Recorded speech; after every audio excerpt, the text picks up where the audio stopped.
Film సిటీని కూడా ఎవరు కూడా ఇంత స్కేల్లో చేస్తామని దీన్ని జయప్రదం చేసే ధైర్యం ఉండదు. ధైర్యం చేయడమే కాదు, ఈ రోజు ఎవరైనా హైదరాబాద్కు పోతే రామోజీ ఫిల్మ్ సిటీ చూడకుండా తిరిగి వచ్చే పరిస్థితి అంటే అది రామోజీరావు గారి కాంట్రిబ్యూషన్ అని చెప్పి కూడా నేను మీకు తెలియజేస్తున్నాను. ఇలాంటి మనం చూసినప్పుడు ఏదైనా ఒక విపత్తు వచ్చినప్పుడు సేవాభావంతో ముందుకు పోయారు. అనేక సందర్భాల్లో చూశాం. మన రాష్ట్రంలోనే కాకుండా వేరే రాష్ట్రాల్లో కూడా తుఫాను వచ్చినా ఇంకా ఏమైనా సమస్యలు వచ్చినా అక్కడ ముందుండి సేవలు అందించారు. పెదపారుపూడిలో కానీ తెలంగాణ నాగన్పల్లి గ్రామాల దత్తత తీసుకుని ఒక 25 కోట్లు ఖర్చు పెట్టారు. కోవిడ్ సమయంలో 2 రాష్ట్రాల్లో ఒక 20 కోట్ల రూపాయలు ఖర్చు పెట్టి ప్రజలకు సేవలు అందించిన వ్యక్తి. ఇవన్నీ ఒక ఎత్తు అయితే నేను ఆయన 40 సంవత్సరాలుగా క్లోజ్గా చూశాను. భయం అనేది ఆయన జీవితంలో లేదు. పోరాటం అనేది ఆయన జీవితంలో ఒక భాగం. ఏ విషయంలో చూసినా రాజీ లేకుండా పోరాడాడు.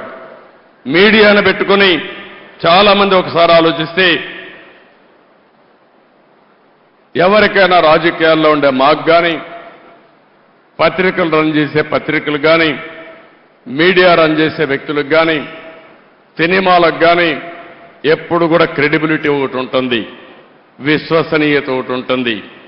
అందుకే ఎన్టీ రామారావు గారు తెలుగు జాతి ఉన్నంత వరకు నెంబర్ 1గా ఎట్టుంటారో ఈ రాష్ట్రానికి సేవలు అందించిన వ్యక్తిగా తెలుగు జాతి శాశ్వతంగా గుర్తుపెట్టుకునే వ్యక్తి రామోజీరావు గారు అని చెప్పి నేను మీకు తెలియజేస్తున్నా. ఈరోజు ఇంకొక పక్కన మీరు ఆలోచిస్తే ఎక్కడికక్కడ రేటింగుల కోసం పోరాడే రోజులు, మ్యానిపులేషన్ చేస్తూ అధికార పార్టీ ఏ పార్టీ ఉంటే ఆ పార్టీ దగ్గరికి పోయి పనులు చేసుకునే రోజుల్లో నేను చూశాను ఆయన్ని. నేను పర్సనల్గా వ్యక్తిగతంగా ఆయనతో పరిచయం ఉంది.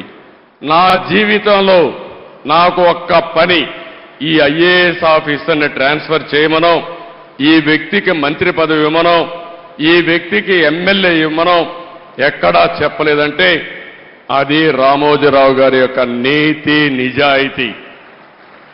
విలువల కోసం బ్రతికాడు, ప్రజల కోసం పోరాటాలు చేశాడు. ఎప్పటికప్పుడు ప్రజాస్వామ్యం అపహాస్యమైనప్పుడు నా వంతు బాధ్యతగా నేనున్నానని ముందుకొచ్చి పోరాటం చేసిన వ్యక్తి రామోజీరావు గారని చెప్పి నేను మీకు తెలియజేస్తున్నా. చాలా మంది పదవులుంటే సేవ చేస్తాం అనుకుంటాం. రామోజీరావు గారు ఎప్పుడు కూడా పదవులు కాదు, ప్రజా చైతన్యంతో ప్రజలకు మేలైన పరిపాలన ఇచ్చి మేలైనటువంటి సేవలు అందిస్తామని నిరూపించిన వ్యక్తి. 82లో మనం చూశాం. ఎన్టీ రామారావు గారు పార్టీ పెట్టే సమయంలో మీరు ఒక్కసారి ఆలోచిస్తే అప్పటి వరకు కాంగ్రెస్ పార్టీకి ప్రత్యామ్నాయమే లేదు. ఒక ప్రత్యామ్నాయం కావాలని ఆలోచించి 9 నెలల్లో ఎన్టీ రామారావు గారు అధికారంలోకి వచ్చారంటే అందులో ప్రముఖ పాత్ర రామోజీరావు గారికి ఉందని చెప్పి కూడా నేను మీకు తెలియజేస్తున్నా. అక్కడి నుంచి ఆగస్టు క్రైసిస్ వస్తే ఆ రోజు కూడా ప్రజాస్వామ్యాన్ని కాపాడడం కోసం రాజీ లేని పోరాటం చేశాడు. ఇలాంటి పోరాటాలు చేసి ఓసారి అనిపిస్తుంది మనందరికీ, ప్రజాస్వామ్యంలో పత్రికలకు స్వేచ్ఛ ఉంది. 4th ఎస్టేట్ అని మనం అందరం మాట్లాడుతున్నాం. శాసనసభ, చట్టసభలు, అదే సమయంలో కార్యనిర్వాహక వర్గం, ఐఏఎస్ ఆఫీసర్లు, ఆ తర్వాత ఎక్కడికక్కడ జ్యుడిషియరీ, ఇంకో పక్కన పత్రిక, మీడియా 4th ఎస్టేట్గా ఉంటుంది. ఒకసారి ఇదే మారిగా ఆయన వార్తలు రాస్తే కంటెంప్ట్ ఇచ్చి కౌన్సిల్ ఆయన రప్పించాలంటే పోరాడి తల ఒగ్గకుండా సుప్రీంకోర్టు వరకు పోయి ఆయన చేసింది రైట్ అని నిరూపించిన వ్యక్తి రామోజీరావు గారు అని చెప్పి నేను మీకు తెలియజేస్తున్నా. ఇంకో పక్క మార్గదర్శి పైన ఎన్నో కేసులు పెట్టారు, ఎన్నో విధాలుగా హింసించారు. కానీ ఆయన జీవితంలో నేను చూసింది ఒకే మాట అన్నాడు, నేను సంపాదించిన ఆస్తులివి, నేను ప్రజల కోసం పోరాడుతున్నాను. అవసరమైతే ప్రతి ఒక్క ఆస్తి పోయినా నేను రాజీ పడనని చెప్పి పోరాడిన వ్యక్తి రామోజీరావు గారని చెప్పి నేను మీకు తెలియజేస్తున్నా. చాలా మంది భయపడిపోతాం, కానీ ఆ భయం అనేది తెలియని వ్యక్తి 86 సంవత్సరాల వయసులో బెడ్ మీద నుంచి ఎక్కడికక్కడ ప్రజలకు న్యాయం జరగాలని ముందుకు వచ్చిన వ్యక్తి అని చెప్పి నేను మీకు తెలియజేస్తున్నా. నేను ఆయన చూసి నేర్చుకునేది ఒకటి. ఆ రోజు హైదరాబాద్లో నేను ముఖ్యమంత్రి అయినప్పుడు వినూత్నమైన విధంగా సైబరాబాద్ డెవలప్ చేయడం, అనేక కార్యక్రమాలు చేశాను. ఆ రోజు ఆయన పూర్తిగా ఆలోచనలన్నీ భాగం పంచుకుని ఈరోజు హైదరాబాద్లో జరిగిన అభివృద్ధిలో ఆయన ఆలోచనలున్నాయి, ఆయన స్ఫూర్తి ఉంది. ఆ తర్వాత అమరావతి వచ్చినప్పుడు నేను ఏ పేరు పెట్టాలని ఆలోచించినప్పుడు ఆయన ఒక రీసెర్చ్ చేసి మీరు ఏ పేరంటే ఆ పేరు పెడితే కరెక్ట్గా రాదు, అమరావతిని పేరు పెట్టండి, దీనికి జస్టిఫికేషన్ ఇదని చెప్పి నాకు ఒక రీసెర్చ్ చేసి రీసెర్చ్ పేపర్ పంపించిన వ్యక్తి రామోజీరావు గారు అని చెప్పి నేను మీకు తెలియజేస్తున్నా. అది పేరు పెట్టిన తర్వాత నేను చూస్తే ప్రపంచం అంతా కూడా అమరావతి అంటే మారుమోగింది, బ్రహ్మాండంగా ఆమోదం వచ్చింది. నాకే ఆశ్చర్యం వేసింది. అలాంటి 100% ప్రజలు ఆమోదించిన నగరం మన అమరావతి. 5 సంవత్సరాలు ఇబ్బంది పడింది, కానీ ఏమాత్రం అనుమానం లేదు, మళ్లీ అమరావతి దశ దిశ మారుతుంది. ఈ అమరావతి నగరం తెలుగు జాతి ఉజ్వల భవిష్యత్తుకు నాంది పలుకుతుందని చెప్పి కూడా నేను మీకు తెలియజేస్తున్నాను. అలాంటి సందర్భాలు చాలా ఉన్నాయి రామోజీరావు గారితో. ఆయన అందరికీ సజెషన్స్ ఇస్తారు. ఎవరు ఆయన దగ్గర పోయి ఆయన ఎవరిని పిలవడు. నేను చూసింది ఆయన జీవితంలో. ఎవరు రావాలని కోరుకోడు, కానీ ఎవరైనా వస్తే తగిన గౌరవం ఇవ్వడం, ఫ్రాంక్గా ఆయనకు తోచిన అభిప్రాయాలు చెప్పడం ఆయనకు అలవాటు. ఇంకొక పక్కన పేపర్లో మీరు చూస్తారు, కొన్ని పేపర్లు వేరే పార్టీలు ఉంటే వార్తలు అయ్యారు, కానీ రామోజీరావు గారు మాత్రం ప్రతి ఒక్క పార్టీకి ప్రతి ఒక్క నాయకుడికి వారి సంఖ్యాబలాన్ని బట్టి ప్రజాస్వామ్య విలువలకు గౌరవం ఇచ్చి కవరేజ్ వరకు ఎక్కడా తప్పు చేయడు.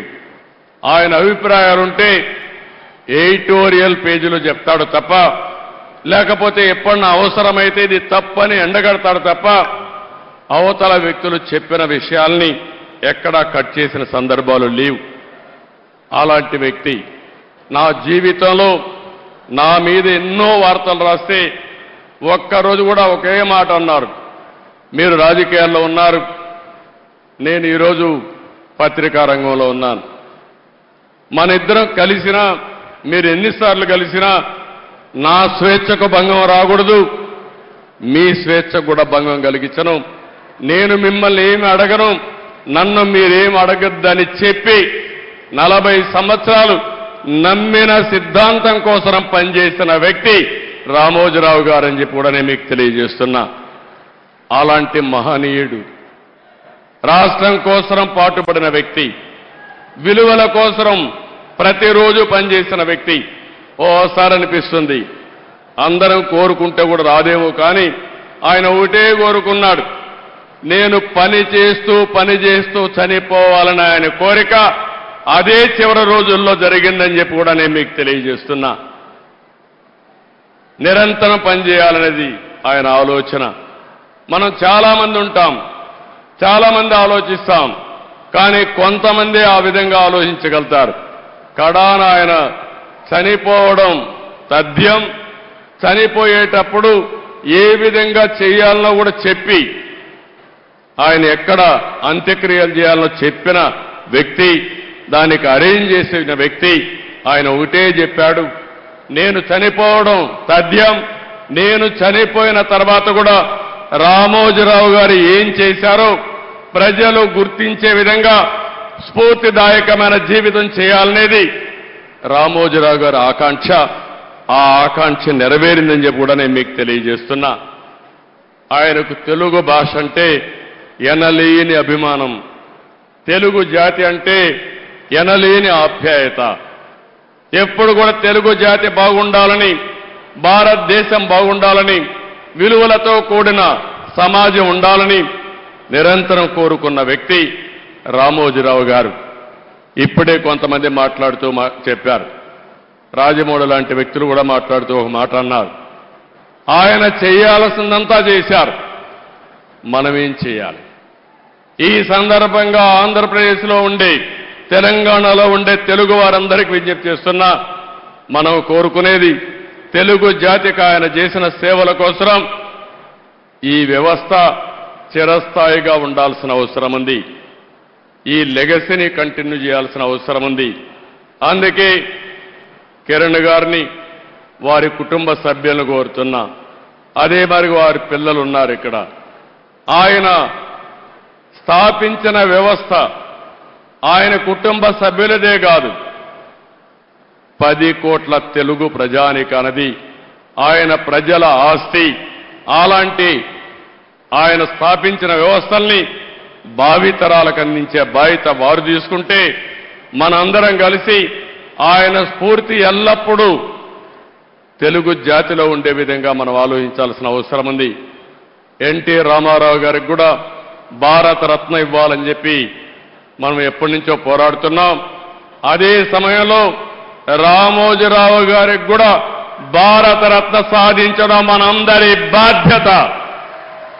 ఒక పక్క ఎన్టీ రామారావు గారు, ఒక పక్క రామోజీరావు గారు, ఇద్దరికి ఇద్దరే అలాంటి మహానాయకులకి, యుగ పురుషులకి మనం నివాళులర్పించడం అంటే ఇలాంటి కార్యక్రమంలో భాగస్వాములు కావడమేనని చెప్పి నేను మీకు తెలియజేస్తున్నాను. ఇది కాకుండా అమరావతి ఆయన పెట్టిన పేరు, ఆయన ఇచ్చినటువంటి ఆ రోజు సలహా, ఈరోజు నేను ఆలోచిస్తున్నాను, అమరావతిలో రామోజీ విజ్ఞాన్ కేంద్రంగా పెట్టి, ఢిల్లీలో విజ్ఞాన్ భవన్ ఏ విధంగా అయితే ఉందో, కాన్ఫరెన్సెస్ కానీ, రీసెర్చ్ కానీ, ప్రభుత్వం చేసే కార్యక్రమాలన్నీ అక్కడ చేసే విధంగా తప్పకుండా తగిన రీతిన ఒక మంచి కేంద్రం తయారు చేసి దానికి రామోజీరావు గారి పేరు నామకరణం చేస్తామని చెప్పి కూడా మీ అందరికీ విజ్ఞప్తి చేస్తున్నా. అదే మాదిరిగా ఒక రోడ్డు కూడా రామోజీరావు గారి మార్గని, లేకుంటే మార్గమని ఒక రోడ్డు కోసం కూడా ఆయన పేరు పెట్టడం. అదే మాదిరిగా విశాఖపట్నంలో ఆయన యొక్క జీవితాన్ని ప్రారంభించింది, మొట్టమొదటిసారిగా పేపర్ పెట్టింది. అందుకే విశాఖపట్నంలో చిత్ర నగరి అని ఒక పేరు పెట్టి సినిమా షూటింగ్లు చేయడం కోసం ఇప్పుడే మిత్రుడు పవన్ కళ్యాణ్ గారితో మాట్లాడా. అక్కడ కూడా చిత్ర నగరని రామోజీరావు గారి పేరుతోనే పెడతాం, రామోజీ చిత్ర నగరని పెడతామని చెప్పి నేను మీకు తెలియజేస్తున్నా. ఇవి కొన్ని సూచనలు మాత్రం మీకు ఇస్తున్నా. ఆ మహనీయుడికి మనం నివాళులర్పించాలంటే ఆయన స్ఫూర్తిని భావితరాలకు అందించడమే. ఎంతో మంది పుడతాం, ఎంతో మంది చనిపోతాం, కానీ కొంతమంది మాత్రం చరిత్రలో ఉంటారు. అలాంటి చరిత్రలో చిరస్థాయిగా నిలిచిపోయే వ్యక్తి రామోజీరావు గారు. అలాంటి వ్యక్తి సంస్కరణ సభ చేయడం నా అదృష్టంగా నేను భావిస్తున్నాను. ఆ రోజు ఎన్టీ రామారావు గారు చనిపోయినప్పుడు మెమోరియల్ కట్టాం, ఎన్టీఆర్ మెమోరియల్ కట్టాం, అది శాశ్వతంగా ఉంది. ఈరోజు రామోజీరావు గారికి కూడా అలాంటి గుర్తింపు ఇవ్వాల్సిన బాధ్యత మన మీద ఉంది. మీరు కూడా సజెషన్స్ ఇవ్వండి. తొందరలోనే వారి కుటుంబ సభ్యులతో కూడా మాట్లాడి ఆయనకు తగిన విధంగా గుర్తింపు ఉండే విధంగా, ప్రజలు గుర్తుండే విధంగా చేస్తారని చెప్పి తెలియజేసుకుంటూ, కుటుంబ సభ్యులందరికీ ప్రగాఢ సానుభూతి తెలియజేస్తూ, వారు ధైర్యంగా ముందుకు పోయి లెగసీ కంటిన్యూ చేయాలని చెప్పి కోరుకుంటూ, ఇంకొక పక్క ఆయన ఆత్మకు శాంతి కలగాలని భగవంతుని మరొక్కసారి ప్రార్థిస్తూ అందరికీ నమస్కారాలు. జై హింద్.